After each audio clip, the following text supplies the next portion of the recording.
all across the fantasy universe. Welcome, everybody, to the 2-Point Stance, powered by FantasyPoints.com. I'm your boy, Brian Drake. Check me out on the old Twitter machine. Never call it X, at Drake Fantasy. Hanging and banging. I'm going to make that a thing, Joe, with my partner, Mr. Joe Dolan, the managing editor of FantasyPoints.com, at FG_Dolan. Joe, do you ever get tired of me saying hanging and banging at the beginning of the podcast, or have you just blocked it out by now? I've completely blocked it out. I was answering some customer service tickets while you were doing that, Drake. How you guys doing? How you doing this morning? It's good to be with you. Joe's a master multitasker at this point. It's incredible. That voice you hear is the great Graham Barfield. You can follow him at Graham Barfield on Twitter. He's here because it was cutdown day in the NFL on Tuesday. So teams are down to 53 men or around that point. Some have less, and some will be adding a few more. So we're going to go through some of the big storylines of the day and how they're going to impact possibly your fantasy football drafts coming up over Labor Day weekend. So Graham, welcome in, man. Any big surprises from cutdown day before we really get into the nuts and bolts? We'll get to the running back there in Indy. That was definitely a surprise. What a mess that is. But no, not really. I mean, honestly, it was kind of quiet. I expected maybe a few more trades. We got kicker trades, which was fun. Jake Seeley is tilting his mind out right now. But hey, no, football's on our doorstep. We finally have actual real football in a week. I'm pumped. We do. And someone who doesn't have real football coming up in a week or two is Jonathan Taylor, because he was left on the PUP list by the Indianapolis Colts. He did not get traded. All the mystery teams and the Miami Dolphins and you name it, he did not go anywhere. He is at the moment staying in Indianapolis on the PUP list. So, Graham, let's start with you. He's going to miss the first 4 weeks of the season at least on the PUP list. Where are you, if you are even drafting Jonathan Taylor at this point? I know we've updated our rankings at FantasyPoints.com. And then do you have any interest in the Zach Moss, Evan Hull, Deion Jacksons of the world? Sure. So we were talking about this before the show. We were talking about with John in group chat. We put Taylor at like RB 27, which is around like that Alvin Kamara tier. And I think that makes a lot of sense, right? Kamara's going to miss 3 games. Taylor might be hurt. And Joe, you and I were talking about this too. Like the only thing that makes logical sense here is that Taylor is actually hurt. And if you look back, like the last quote from Chris Ballard, their GM, is him saying like, yeah, we just got to get him 100% before we do anything. And I think he was inferring like, we got to get him 100% before we trade him. At this point, I mean, I'm probably trying to make, sense out of the senseless with Taylor. I was shying away a little bit in the 3rd round just because I felt like something was up. I was taking Josh Jacobs and Derrick Henry ahead of him. Now I'm pretty much completely out. Like I said, we have him RB 27 in that Kamara range. Personal rankings, I've got him like RB 29. Again, there's a significantly higher risk now that he plays 0 games this year, right? Like significantly. And as for the Colts guys right now, I've got Evan Hull at the top, but I don't feel confident about it.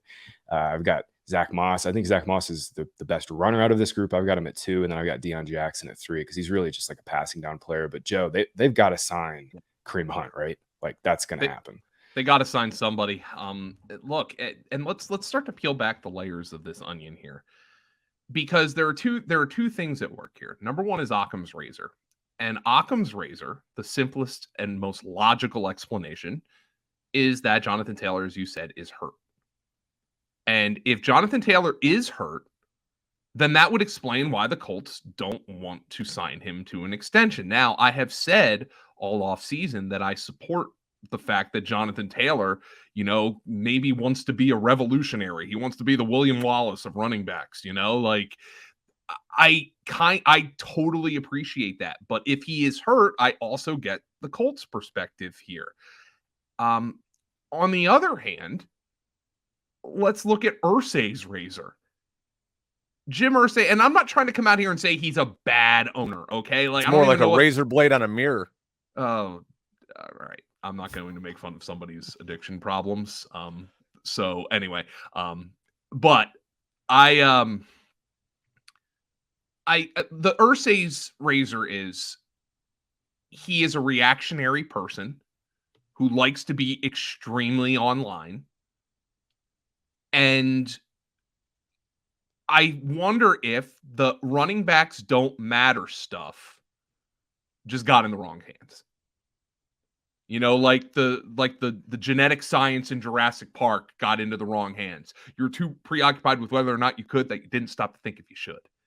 And Irsay's like, well, all these geniuses on the internet make their entire personalities about how running backs don't matter, and I'm not going to be the guy who they're going to point and laugh at. I think that's a pretty logical explanation for what's happening here too. And then you have to go back to the fact that, oh, go out and play and perform, and then we'll pay you. Josh Jacobs and Saquon Barkley just went out and performed and put up big seasons, and they didn't get paid. So Jonathan Taylor is this is a really interesting situation that is coming to a head. I think it's the right mix of a young running back who has produced, just got hurt for the first time in his life, and the wrong owner to handle the situation. It's almost like, it kind of reminds me of what the Angels are doing and Art Moreno's doing with Ohtani. It's like you're frozen in time, right? Like you don't want to be the guy who traded your best player, but you also don't want to pay him like a huge market contract. And now Ohtani's hurt, but yeah, there's no doubt, Joe, like Irsay has bungled the situation, and just like long term, the Colts are in a rough spot for free agents. Like I can't imagine any smart free agent with a good agent would be like, yeah, let's go try to negotiate with the Colts right now. Like long term, this is a mess. Real quick, I'll just kick it back. Like, if Taylor comes back week 5, right? Like, what are we projecting here, right? Because it'll be him and some veteran, and then probably Evan Hull and Zach Moss. Like, can we even expect Taylor to be the same like bell cow type player? Like this is all the things running in my head right now. If he comes back week 5, it completely depends on, does he have a new contract or is he on a new team? Yeah, because that's the thing. If he doesn't have a new contract and he's playing for the Colts, the first time he like clips a toenail, he's not going to play. All he's going to do if he is with the Colts is play just well enough to toll his contract and then get the hell out of town. That's what he's going to do. See, this is why stuff is so tricky sometimes. Chris Wecht and I are going back and forth in this. He pulled like the PUP rules, and since Taylor's in the last year of his deal, his contract would toll even if it would not toll. Sorry, even if he stayed on PUP all year. So if they reverted him to reserve PUP, he would be out of his rookie contract. He'd be a free agent. So that's the thing, is like, what were the Colts thinking in all of this? Like, you activate him off PUP, and then he, you could possibly still move him, but now you can't. You've backed yourself into a corner because his contract is up. You just killed all your leverage in a trade pick. So, but here's the other thing. I really don't know. If he's not hurt and they keep him on the PUP, Taylor can file a grievance. So exactly. There's all kinds of angles to this. The fact of the matter is, look, if you're listening to this from a fantasy football perspective, and I guarantee you there are people out there doing podcasts about his contract that understand the situation better than we do. From a fantasy football perspective, Graham, I think the simplest explanation is just don't draft him. Yeah. And I hate to say that about a player who's extremely talented, and obviously we know if he's out there and he's healthy, he has top 5 running back in his range of outcomes. But I'm with you. There's just so many extenuating circumstances here. I think the best advice I could give right now is like draft him in that range where like the really risky but high upside like RB2-ish guys go, like Kamara, like Swift. Yep. Those guys are just like have super low floors. Like, what the floor is, but the ceiling is there. You're going to be taking 4 zeros. Also, check your IR rules. Some leagues don't allow you to put players that are on PUP on IR. So that might be a little extra carrot to draft them if you can stash them on IR just to get an extra roster spot. But this is a mess. I mean, it's an absolute mess. I was in a league last night. I ended up with Rashad Penny as my 5th running back. It's a really soft Yahoo public league. And basically what I did was I loaded up at wide receivers and I just threw a bunch of darts at running back, knowing that some of these darts were going to land. I was going to take Jonathan Taylor before I took Rashad Penny. Just because I'm like, all right, Rashad Penny, we already know, and Jonathan Taylor has a higher ceiling than Rashad Penny. So I'm like, I was going to take him. Somebody ended up taking him, and I was okay with that. But you have to understand, this can legitimately be a league-winning pick, or he might sit the entire season. At the very least, when you look at a guy like Rashad Penny, Rashad Penny's going to suit up week 1. Now, beyond that, it's crazy to say. It's beyond insane. We're at that, this who point. knows? But Oh my God. but Jonathan Taylor, there is Le'Veon Bell potential here. Yeah. Yeah. That's the situation. I've got two thoughts on this. Number one, if he does play and he plays as we know Jonathan Taylor to play, I love his potential when you've got a mobile quarterback in this Shane Steichen offense. Think of what Miles Sanders did last year with Jalen Hurts. Obviously, they don't have the exact same offensive line, but the gap and that split second that defenders are going to have to read to think about Anthony Richardson, Jonathan Taylor can get through a hole. I think he could have a solid year. If you're a fantasy player in a league where you keep players the following year at whatever value you drafted them at, that's where you can get sneaky with Jonathan Taylor. Imagine Jonathan Taylor falls into the 5th round of your draft. You can draft him there and then the following year keep him when he's either fully paid or on a new team. So just know your league rules out there. Might be a nice way to get a star player on the cheap. Well, we're talking backfields here. Let's go down to Big D in Dallas, where their backfield's a little light. There's Tony Pollard, Rico Dowdle, and the diminutive one, Deuce Vaughn, who is drawing all sorts of Darren Sproles nostalgia from people out there in the Twitterverse. I mean, this was a spot, guys. We lost Zeke. Maybe you thought, okay, this is a nice spot for Fournette. Maybe Hunt comes in here. Are they really going to roll with Pollard, Dowdle, and Deuce Vaughn? Does this just mean more wheels up for Tony Pollard, Graham? Yeah, I mean, I've been saying it all offseason. You look at their personnel. I don't care what Mike McCarthy said. This is going to be a pass-first team. You look at they've got 3 great wide receivers. They're going to be an 11 personnel heavy team, and it's going to be about quick timing passes, West Coast offense under McCarthy. And yeah, Pollard is he's been the clear RB1 here all offseason. I didn't expect them to come out and sign Dalvin Cook like someone who's legitimately good. I'm with you though, Drake. I thought they'd sign somebody to kind of give Pollard, some insurance. But yeah, man, I mean, it's going to be some type of lowercase Austin Eckler workload for him. 200 to 220 carries, 70 to 80 targets on top 5, top 6 offense. I've been hammering Pollard. He's been my guy. Deuce Vaughn is, I legitimately think, Joe, Deuce Vaughn's their RB2. It's kind of crazy to think about, but I think he's like their 4 to 6 type touch player, and there you go. Here's the thing, though. Deuce Vaughn is not getting 20 carries if Tony Pollard he's gets hurt. He's a true change of pace. And by the way, first and foremost, I understand the Darren Sproles comparisons. He's short and he went to Kansas State. Those comparisons are going to happen. Darren Sproles has an ass the size of a dump truck, okay? Deuce Vaughn is slight. And Darren Sproles, by the way, was never a 20 carry a game guy. He was always a changeup. So, I'm not trying to say that Deuce Vaughn can't be explosive in a certain role. And hell, maybe even in certain games, he could have some fantasy flex value. But if Tony Pollard goes down, Deuce Vaughn is not the RB1. It just cannot happen. He is too small. And maybe for one game, it works out that way. Maybe for 2 games, it works out that way. But it's not going to work out that way for 6, 7, 8 games if Tony Pollard suffers, let's say, an injury like he suffered in the divisional round last year. It's just not going to happen. Yeah. But for now, Deuce Vaughn is definitely the second back you want on the Cowboys. I just don't think you can call him handcuffed. No, if anything happens to Pollard, it'll be Dowdle. And to your point, Sproles was I think 10 pounds heavier. I mean, Deuce is legit tiny. They could definitely bring in a veteran too. Still, I mean, there's still going to be some guys floating out here in the next couple of days as we go through camp cutdowns. So we'll see. But yeah, locked and loaded on Pollard. Another team that's pretty light in the backfield are the Detroit Lions, but at least their 2 options are pretty good. We've got what I consider to be the best value in fantasy drafts right now, David Montgomery and rookie Jahmyr Gibbs, who we know Joe is very high on. Just to put this into context, folks, Jamal Williams last year, per fantasy points data, had 84.6% of the Lions carries inside the 5-yard line. He's not there anymore. So that's either all going to go to mostly Montgomery, maybe Gibbs gets a little in there. There is a huge window of opportunity for these 2 running backs. And looking at Fantasy Pros consensus ADP, Jahmyr Gibbs is running back 14 with an ADP, in the early 30s. You got to scroll all the way down to RB 31 in the mid 70s for David Montgomery here. If I'm drafting this weekend, I got a big star next to David Montgomery's name, and I'm making sure I grab his ass. What do you guys think?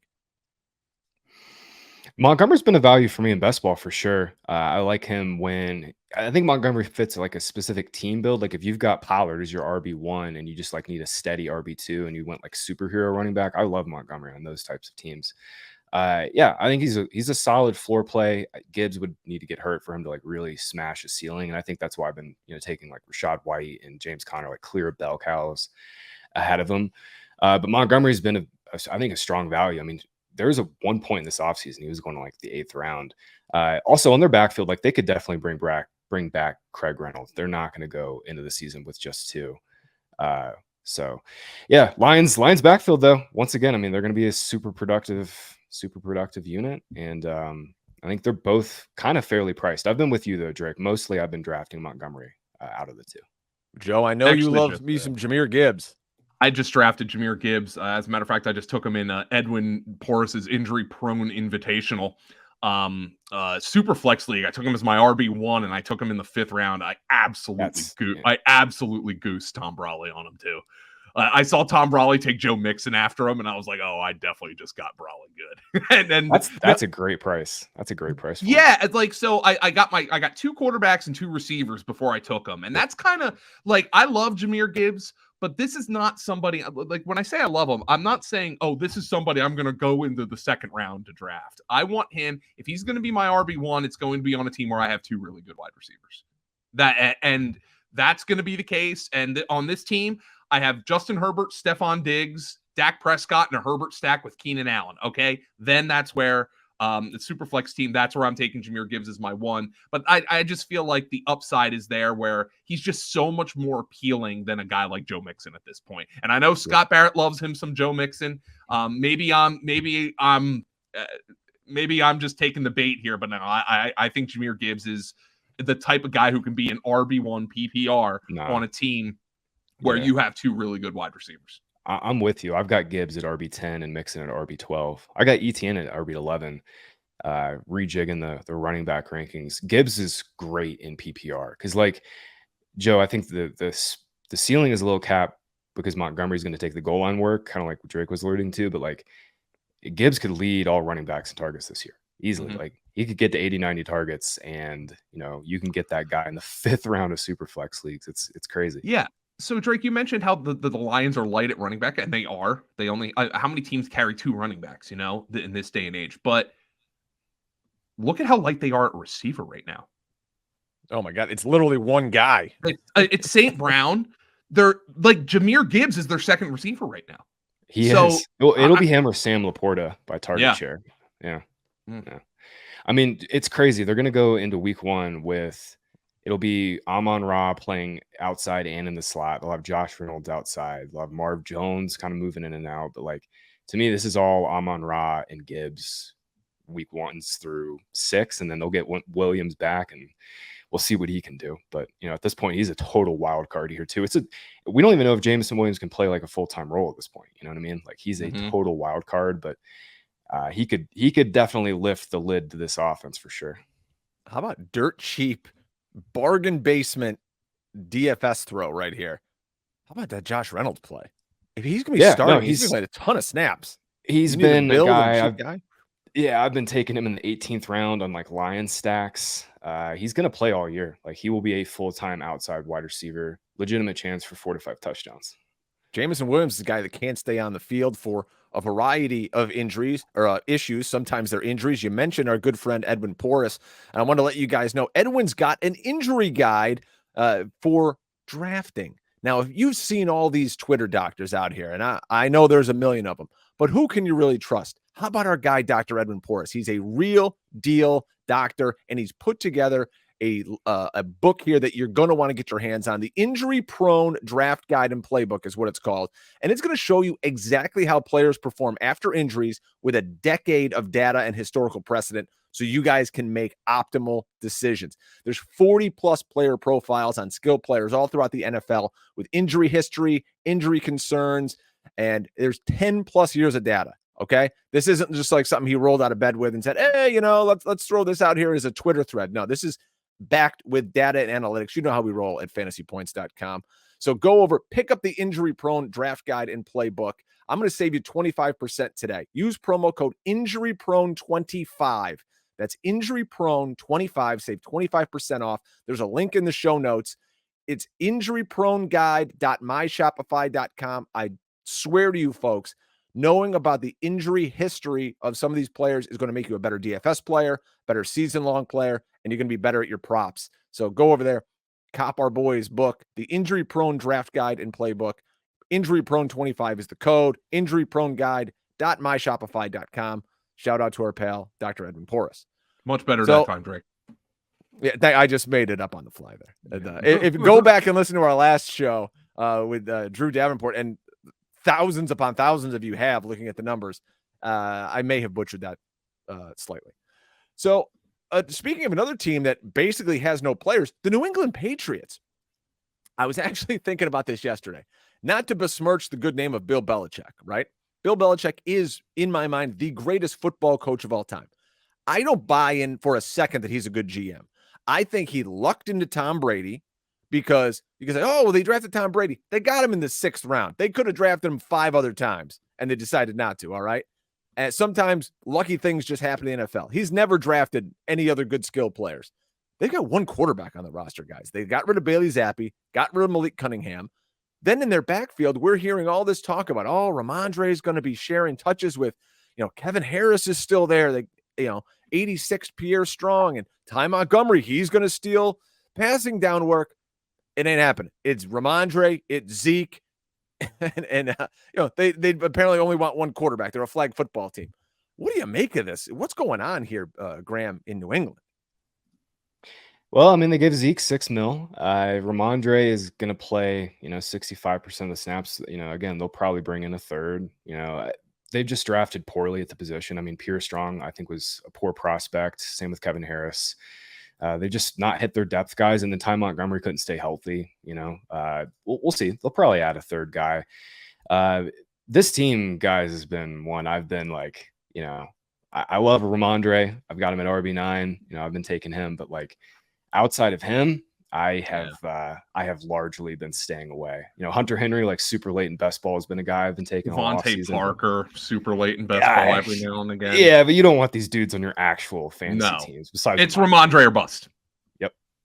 And the one thing I will take away from this, first and foremost, there was a report. Diana Rossini from The Athletic came out today and said, well, what the Patriots plan on doing is bringing Zappi back to their practice squad, and you can do that practice squad elevation now where you can activate a guy on game day even if he's on your practice squad.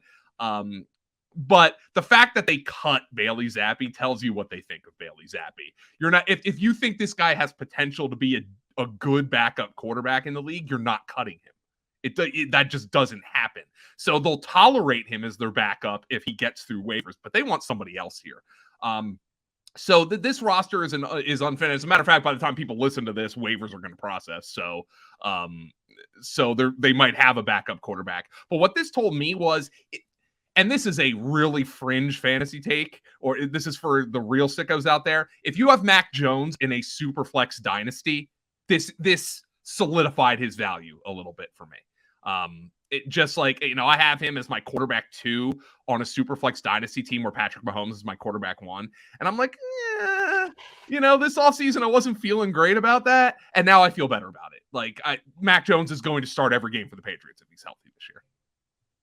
Yeah. And I got a big soft spot in my heart for Rhamondre Stevenson. I just remember some of the monster games that he had last year. For some reason, I think that casual home league guy is going to get real scared off of Zeke. And like you said, he's getting $6 million, but Rhamondre is like the only weapon they have there.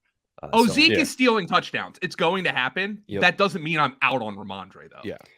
Yeah, and I think outside of like 3 or 4 running backs, literally 3 or 4, we've got to just accept that with all 32 teams. Like there's going to be weeks where there's going to be a rotation and the guy behind him steals the touchdowns and Rhamondre scores like 14 points.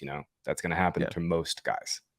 We've got Rhamondre over at fantasypoints.com at RB10, I believe. He's coming off the board around 30, 34 or so. So, end of the 3rd round if you want to get your hands on Mr. Stevenson. Here's a player that I guarantee if you're walking into someone's garage and you're drafting shirtless with a Natter Day in your hand, people are going to say, when you put the Jackson Smith and Jigba sticker on the board, he's hurt. What are you doing? He's not going to play for a month. Well, he's out there practicing already. We don't really know exactly the specifics of that wrist injury, guys, but if he's out there catching balls and running around, you got to assume JSN's playing week 1, right? He's got a huge like cast thing on his hand, but I would assume so. Yeah. I mean, thanks, Pete. Once again, Pete was like, hey, he might miss a month and he's back. I was joking in Discord. I was like literally joking saying, hey, Pete will probably say he's going to miss like a month and he'll be back in like 8 days. I think he actually came back in 8 days. It's absurd. I bumped up Lockett and Metcalf like a little in my rankings. But yeah, JSN, if not week 1 by week 2, I mean, seems pretty good to me. Yeah, I'm in with him. I love it. Man. I'm still in on Lockett, though. Yep.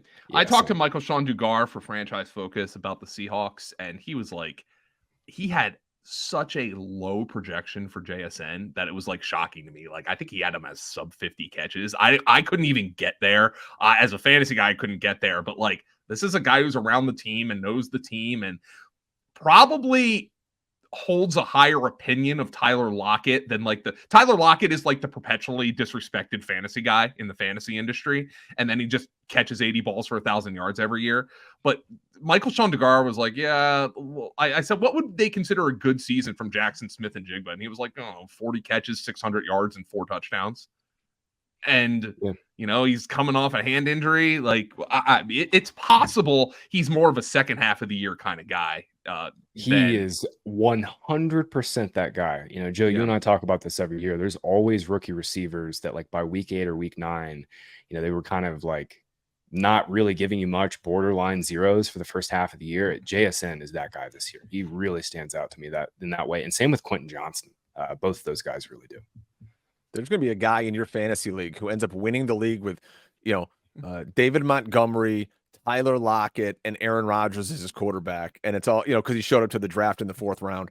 And you're going to be like, what the hell happened here? He took all these guys that nobody wanted. But, speaking of 2 guys nobody wants, Hunt and Fournette are still on the street. If you're drafting this weekend, Joe, let me start with you. You're taking a late shot on one of those guys because you got to assume they're going to go somewhere, right? Yeah, I mean, like if it comes down to drafting them or like Myles Gaskin, then yeah, I'll probably draft one of those 2 guys. Myles Gaskin signed with the Vikings, by the way. We should probably touch on that. But I mean, they're guys. Yeah, my 5th running back, 6th running back. No, I'm not jazzed up to draft them, but I think you could probably do worse. Jazzed up to draft Lenny Fournette, baby. No. Oh, hey, we got FFPC drafts coming up, Graham. Maybe we'll be taking Big Lenny in one of them leagues. Yeah. I've been taking Hunt. He's got the most buzz amongst all these guys that are left. Hunt probably signs with the Colts. I think that's the most logical thing, but Hunt over Fournette. But like Joe said, I wouldn't take him over guys like Ty Chandler or even Kyron Williams, guys that we know that are already RB2s. If you want to slap a sticker on the board this weekend or, leading up to the opener, and then you realize, oh, crap, I don't have a sticker to slap on the board, go over see our buddies at fjfantasy.com. Use promo code FantasyPTS10. We'll save you 10% off your order. I bought one myself. I'm not only the Hair Club president, I'm also a user, and I've got the board. It's sitting right next to me in a huge box. You can get a massive cardboard one you can see from the moon, or you can get a nice paper one that you just tape up, on somebody's wall. Go over to fjfantasy.com. They'll get you the draft board in time. Trust me, I got mine in like 2 days. FantasyPTS10, save 10% off your order. Guys, we had kicker trades go down. It's not often we talk kickers on any of these podcasts, but you're going to be drafting a kicker maybe in some of your leagues here, and I think a few of these kind of move the needle a little bit.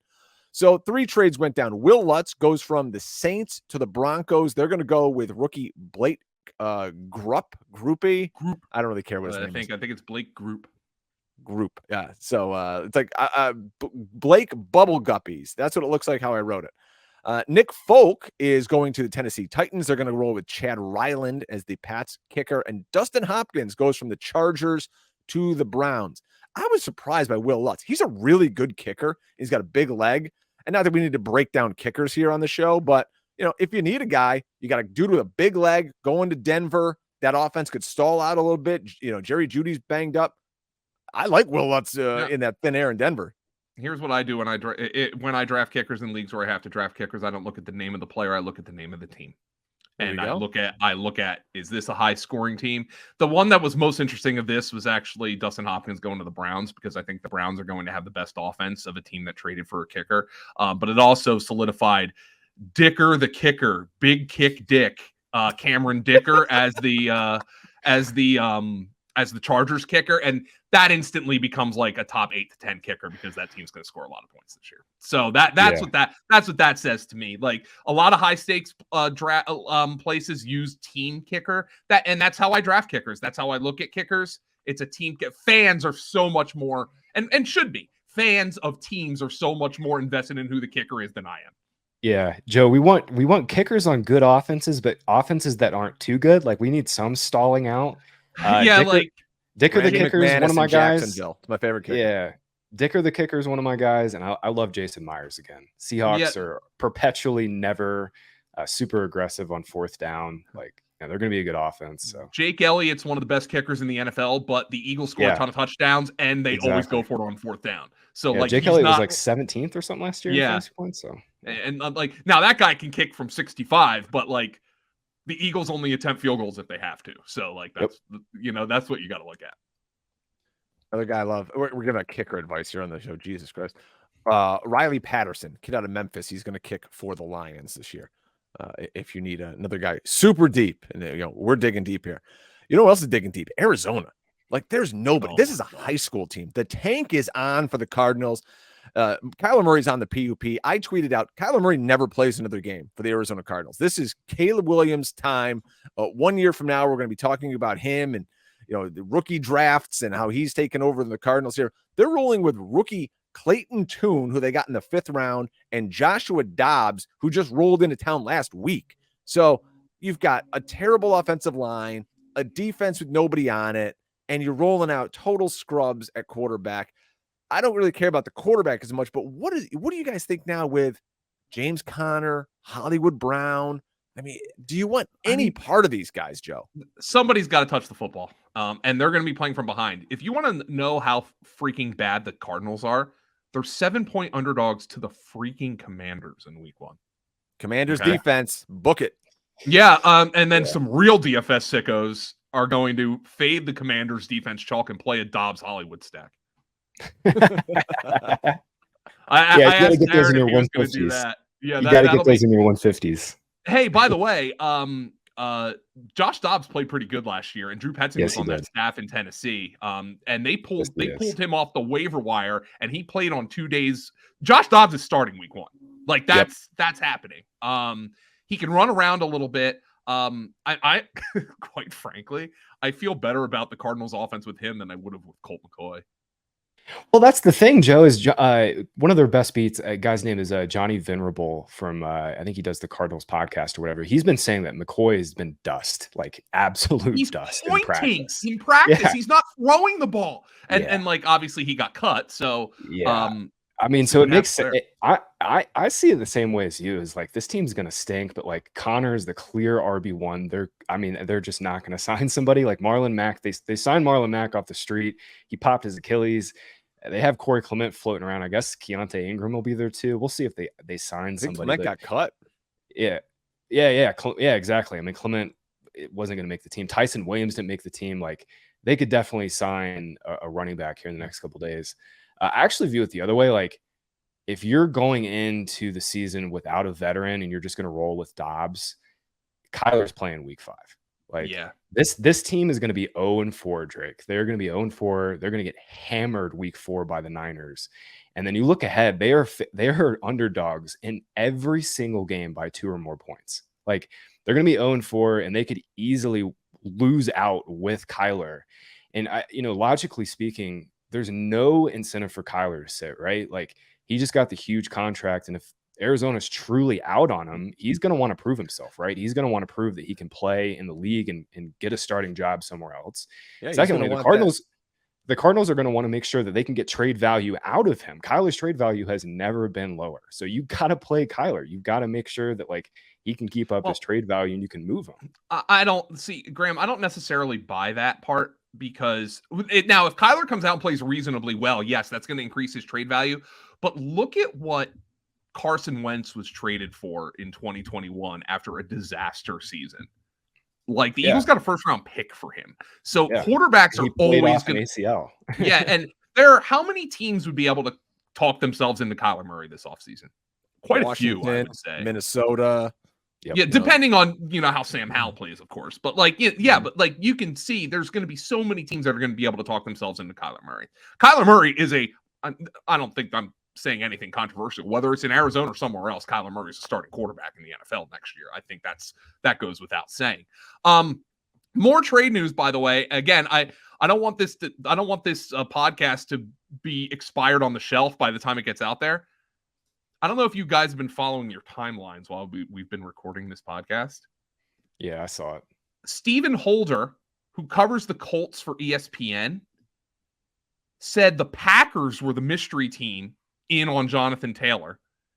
And Barry Jackson, who is the most plugged-in Dolphins beat writer, he covers the Dolphins. I think he also covers the Heat for the Miami Herald, said the Colts made wild requests from Miami, including Waddle and more, in Jonathan Taylor trade talks. Now, you always have to take these with a grain of salt, right? But if the Indianapolis Colts were indeed asking for Jalen Waddle in Jonathan Taylor trade talks, then the simplest explanation is that the Colts have completely bungled this situation. Yeah. And how can you sit here and say, we're not going to pay a running back? But if you want us to trade him to you, then you're going to have to trade your wide receiver who's on a rookie contract. Boggles the mind. Yeah. I mean, they've trapped JT. I mean, and killed their leverage. Like I was saying, I mean, he could sit the whole year on PUP and his contract wouldn't toll and he'd be a free agent. So bizarre. As for the Packers, that really surprised me. But then you look at it, like Aaron Jones is probably not back next year. AJ Dillon will be in the final year of his deal. He's in the final. They're a run heavy team. They would have traded Dillon in that package, right? Absolutely. Yeah. Dillon would have been a part of it. Or Aaron Jones could have been a part of it too. Well, why would they take on Aaron Jones if they don't want to? Well, Jones took a pay cut, but he took a pay cut, and it's really a 1 year deal for him. So is this the Colts not wanting to pay a running back, or is this just trying to make an example out of Jonathan Taylor himself? That's the question. I kind of think Irsay just got backed into a corner, and now he's kind of stuck. Honestly, and they just waited too long and they're stuck. Mm-hmm. They could still trade him, by the way. You can trade a player on PUP. I mean, they could still move him, but if that's the price, I mean, he's not getting moved. There's no way. Aaron Jones next year makes $11 million in base salary, has a dead cap of 12.3. So, I mean, that's if you don't want to pay above the salary or the franchise tag for a running back. I mean, yeah, that'll get all these deals get restructured though, and gets moved around. So that's the other thing that really grinds my gears here about the whole running back talk. And I know this is tremendous usage of that phrase, by the way. Love it. The thing, yeah. Which of these big running back contracts have truly prevented a team from improving? Nick Chubb is on a completely reasonable contract, and you can make the argument that the Browns have the single worst contract in the NFL in Deshaun Watson, not named Russell Wilson. You could say Zeke Elliott's deal was bad. Zeke's was bad, and but you know what? They're they had to trade Amari Cooper because of that. They still handled the Amari Cooper situation terribly because if the Cowboys waited another month, they would have gotten significantly more for Cooper than they got. The Dallas completely screwed up the Cooper thing because they only got if I remember right, 2 mid-rounders back. The Eagles got severely undercompensated. Almost as much for Jalen Reagor as the Cowboys got for Amari Cooper. So and Joe, to your Watson point and Chubb point, the Browns have the most cap space in the NFL. Yeah, exactly. By over $10 million. And they're paying Myles Garrett. What are we talking about here? Yeah, so I mean, and the funniest part is which are the teams in the NFL who should be able to splurge on a running back contract for a big time running back? How about a team with a quarterback on a rookie contract? Oh, the Indianapolis Colts. Like, I don't know. It just seems like a completely, and I'm not saying Taylor's camp isn't to blame here. Like, there's certainly some blame to go around, but like, it just feels like the Colts were just the absolute wrong team to handle this situation at this time. We're just rehashing arguments right here, but rich and old doesn't equal smart. We've seen that in politics. Yeah. We see that in Twitter. We see that in NFL team ownership. Let me just, get you. You're already fired up here, Joe. Let me keep it going. Albert O was traded to Philly, by the way, in what everyone on Twitter calls the greatest trade of all time. Howie Roseman could do literally anything, and everybody would call it the greatest thing of all time. 2 years ago, everybody wanted Herod wanted his head on a platter for his daughter. It's just a reasonable good trade for the Eagles. You trade a 6th-round pick for Albert O in a 7th. There's a couple of things here. Number one, Albert O can't block a lick. You might have seen a clip from Mark Schlereth that was going around Twitter where he got blown off the end of the line of scrimmage into like the opposite B gap. Not good. The Eagles are not going to have him block because Dallas Goedert can block and Jack Stoll can block. So Albert O is going to be a big wide receiver for the Eagles, who, as of recording, have just 4 wide receivers on their active roster. They'll have a 5th because they need a punt returner. And look, they're going to play some 12 personnel packages where Albert O is going to be a big slot receiver for them. And I think it's a completely reasonable and good trade for the Eagles to make. For fantasy, he needs a Dallas Goedert injury to become relevant, or look at the receivers on that roster, or like a Devontae Smith or A.J. Brown injury to become relevant, because he could essentially maybe be a big receiver. But there is absolutely going to be one spectacular catch at some point this year. We're like, oh, Howie does it again, and Howie got him, and he's going to score 4 touchdowns, and all of them are going to be sick of this touchdowns. But it was a good trade for the Eagles. He doesn't have great dynasty value because he's buried behind Dallas Goedert, but this gives him some more dynasty value than he had in Denver, where he was clearly on the outs for over a year. I've got the punt returner. You mentioned the Eagles need a guy. Just got cut by his team. Jalen Reagor. I did. I have to admit that the thought crossed my mind, but the only way the Eagles could remove any goodwill that they've built up in Philadelphia, which right now the Eagles and the Phillies have Philadelphia on like the absolute highest of highs, would be to bring back Jalen Reagor, who is he's just a bad vibes guy. He's like Eeyore. Just like, oh god, I just don't want to play this guy. That's a good team name for somebody this weekend. Fantasy Eeyore. You're like, everyone on my team got hurt. Not gonna win the title. Spilled my beer. Like, that's Fantasy Eeyore. Somebody send me a screenshot with Fantasy Eeyore on. I'd love to see it. We like to be propped up here on the 2-point stance, and that's why we bring smart guys like Graham Barfield. And Graham, you're diving into the usage of preseason. There's some valuable nuggets to be gleaned here, and I know you got a couple of backfields that you really want to hit on. Let's start with the Steelers, where you've got 2 pretty good running backs, and boy, is Jaylen Warren getting steamed up in some of these drafts as people are saying he's going to take over the backfield. I don't think that's going to happen, but what have you found? Same. I don't think he's going to take over the backfield either. This will be some sort of split, kind of like what it was last year. So if you look at the numbers at the end of last season, Jaylen Warren had an injury, but if you look at the last like 5 or 6 games when he and Najee were both healthy, it was like a 65-35 split. Some games it was like closer to 60-40. But this preseason, Kenny Pickett's played 4 drives, and he's played spectacularly. I mean, everybody's watched the game. Kenny Pickett's been great. 28 snaps on 4 drives. The snaps have been split 16-12 in Najee's favor. Their third game, Najee finally kind of got more involved. But I guess my point in all this is like, it was a 65-35 split-ish last year. Jaylen Warren's done nothing but, earn more snaps. I believe Matt Canada when he says Najee's their starter. But to me, this is a 60-40 committee, and I've been kind of out on Najee. I think he should be going closer to like the 5th round of like Ken Walker and like Miles Sanders. I think he projects closer to those guys as opposed to like Joe Mixon and the Travis Etienne's and Rhamondre Stevenson's. The Texans have a surprisingly good offensive line. I think the casual players out there aren't going to realize the upgrades that the Texans have made. Dameon Pierce is a guy you can get probably later than you should. And I know you're pretty high on him this year. Yeah, I am. I was high on Pierce last year, high on him this year. I loved him in yards created. And this year, it seems like he's going to be a bell cow. Last year, Pierce was just 14th in snaps among all running backs at 63%. He ranked 35th in routes run per game. But this preseason, I mean, he's been the guy, like the guy over the last 2 games with CJ Stroud. Stroud's played 26 snaps. Pierce is only on the field for 23 of them. And again, I don't think Pierce is going to be like a 90% snap share player. That's just not going to happen during the season. Nobody is. Like, only Christian McCaffrey can really do that. But a big boost from like 63% to like 70% for Pierce is very viable. And mix in the fact the Texans have a pretty good offensive line. Their offense is going to be better with CJ Stroud. They're going to be a better game script.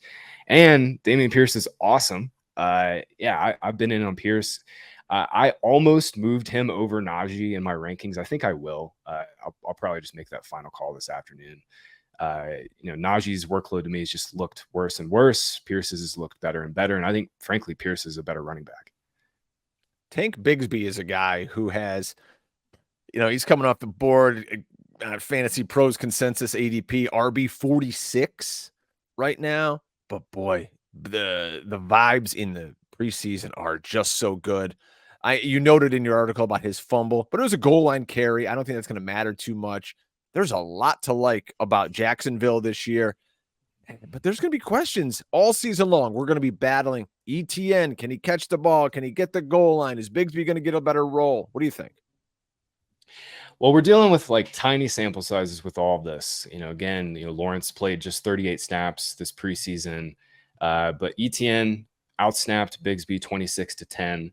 Would be a little bit of a roll bump for ETN. And I think that's kind of what we can project, right? Like, ETN was a rookie last year, basically coming off a foot injury. Tank was great this preseason. Like, definitely don't hold that fumble against him. It's a great sign that he was out there and playing as the clear RB2 behind ETN. But, that's what he is right now. He's the clear handcuff here. Doug Peterson said this offseason, guys, that he wants to try to get ETN to like 1,600 to 1,700 rushing yards. And that doesn't sound like a coach who's about to put ETN in a timeshare. Like, I think it's pretty clear that ETN's like at worst the 1A. And then mix in the fact that Jags should take a big step forward this year. ETN is a player I've been drafting. I think he's a really, really solid 4th round pick. Really solid. How about in Buffalo, where I think everyone's favorite sleeper this year is James Cook? They're going to walk into the draft like, listen, the Bills got this guy, James Cook. He's Dalvin's brother. I'm going to get him in like the 8th round. No one knows about this guy. Everyone knows about James Cook at this point. He's playing with the starters. It just has this feel, though, of like, God, he's going to get vultured at the goal line by Allen or Harris or Murray. How deep are you concerned about this Bills backfield and James Cook? So, yeah, James Cook, the whole offseason, the big concern was like, okay, he could be the 1A with 0 touchdown upside. Like, what is that worth in fantasy, right? And that's kind of like what Devin Singletary has been the last 2 or 3 years. Singletary for fantasy has been okay. Like, you could start him in your flex, like RB 27 last year. But we saw it. I mean, Harris, right when they got in the red zone their last game, Harris was the guy in there. He's coming back off the knee injury. I will say, just like overall, the usage was very positive for James Cook. He was on the field for 23 of 29 snaps with Josh Allen. And if he's going to be like the in-between the 20s guy with limited touchdown upside, like, that still plays in fantasy, but we've just kind of like got to recalibrate that his upside is probably a little bit capped unless Harris or Latavius Murray, who somehow still looks amazing at 33 years old. Latavius has found like the fountain of youth or something up there in Buffalo, but it'll be Cook as the clear guy in between the 20s. And then I'm really concerned, Joe, that Cook probably doesn't have a ton of touchdown upside. What do you think right now? Yeah, I mean, I was watching some clips of him. First and foremost, he's a very explosive runner, but he is still not somebody who's going to go in between the tackles. He was bouncing some runs.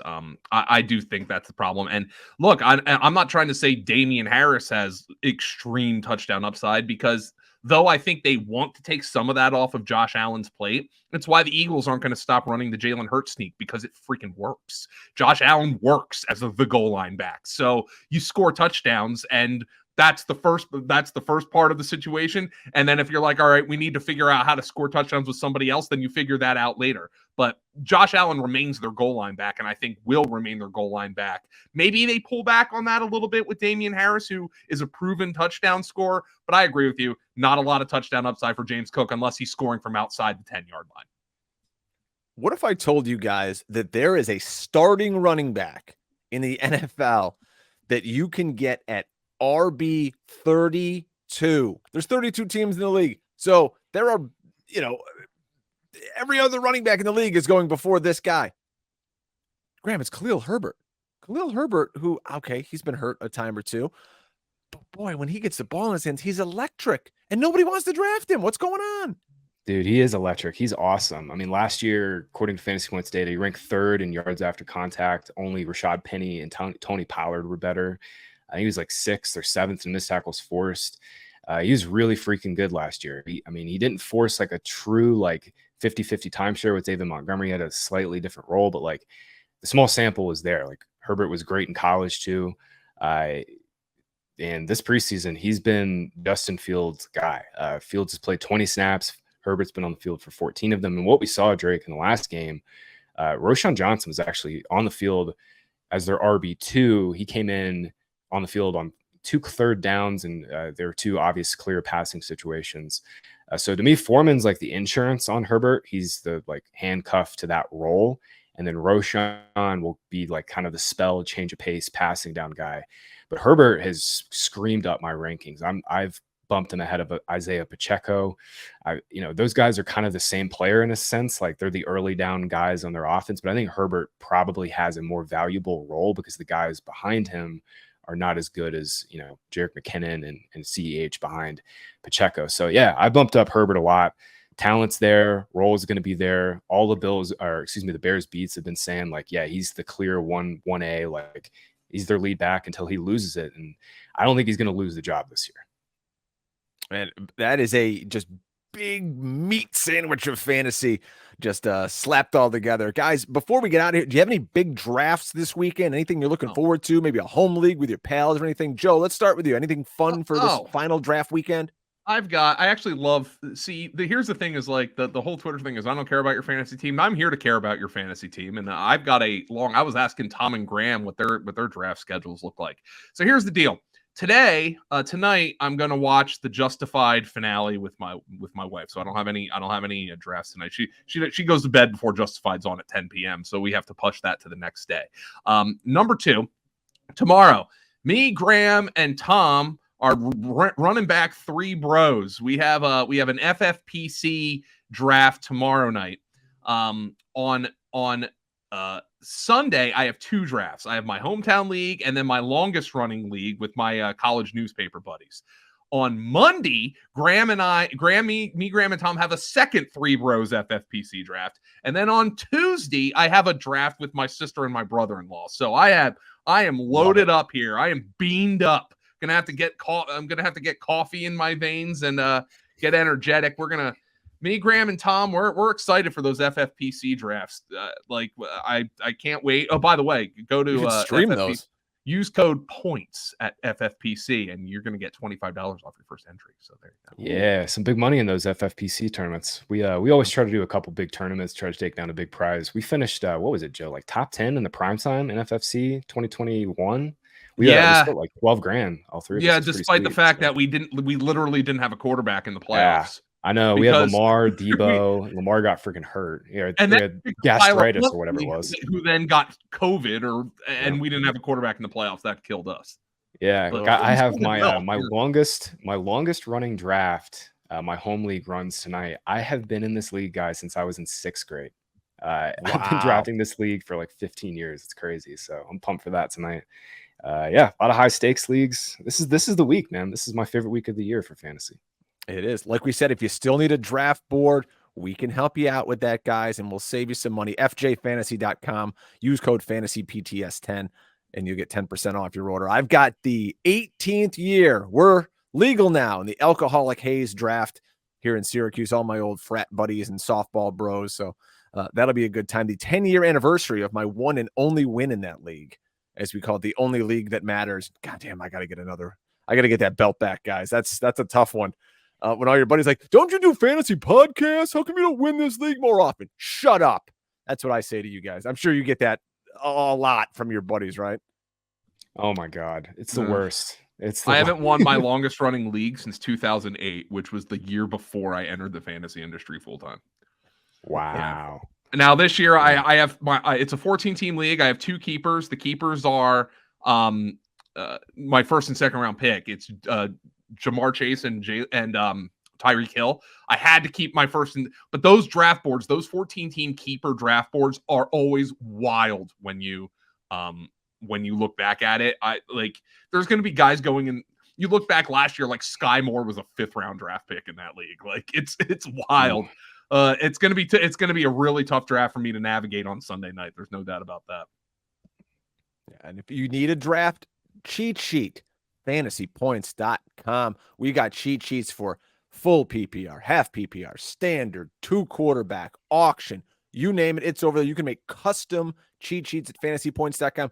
Jody, you got a promo code for the folks if they want to save $1 or 2 at FantasyPoints.com. Mm-hmm. Yeah, well, absolutely. Use code DraftCram and you save a few bucks. Draft cram. I'm going to try that one myself. All right, folks, we've kept you long enough. Thanks so much to our guest, Graham Barfield. Follow him on the Twitter machine at Graham Barfield. Joe, of course, is at FG_Dolan, and I am at Drake Fantasy. We'll see you next time